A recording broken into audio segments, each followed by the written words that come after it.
Does living in bad weather make you less happy? Or of course, conversely, does living in a place with nicer weather make you happier? That's what we're going to set out to answer in this video. Again, drawing on the work of Daniel Kahneman. That's part of a kind of a tribute series I'm doing for him. Unfortunately, he passed away this month, but he's a pioneer in the field of economics and psychology. And so in this video, we're going to draw on a paper he did titled, Does Living in California Make People Happy? A Focusing Illusion in Judgments of Life Satisfaction. So he did this paper alongside Professor Schkade, I believe it's pronounced.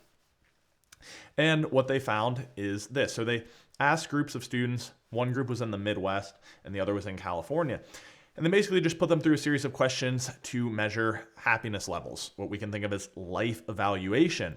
And what they found was that there was actually no difference in the two groups based on where they lived. But here's the interesting part.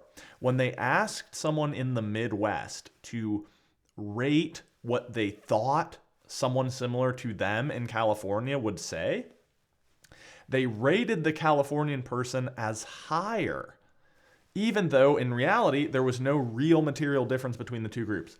So why is that? Well, that is what, in the title of the paper alludes to, is called the focusing illusion, which means that when we focus on a specific element of our lives or our conditions, we tend to attribute a greater impact to that thing than it has in reality. So in this case, right, you can imagine how the study was kind of primed up. These students in the Midwest, when they're primed to think of, a similar student to you, but they're living in California, their focus is drawn to those geographical differences in climate, nicer weather, nicer campus, whatever. And so they would tend to think, oh, okay, those students are going to be happier. But when they just asked the two groups of students, they didn't mention anything about geography. They just checked in about their quality of life and how happy they were. They found no real differences. So I think this is an important insight because at least for me, like where I wanted to live was kind of, I felt like I was making trade-offs sometimes. I wanted to live in Pennsylvania with all my friends and stuff, but of course the weather here isn't so nice.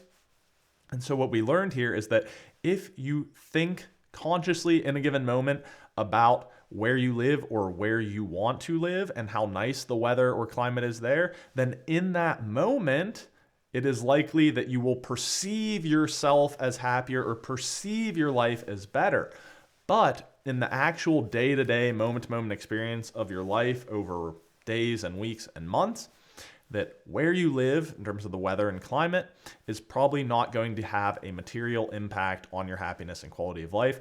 You are probably better off optimizing for things like relationships and social connection, maybe things like your job, your earnings, or even the type of work you're doing, and of course, how you're spending your time with respect to activities that bring you joy or engagement or interest, etc.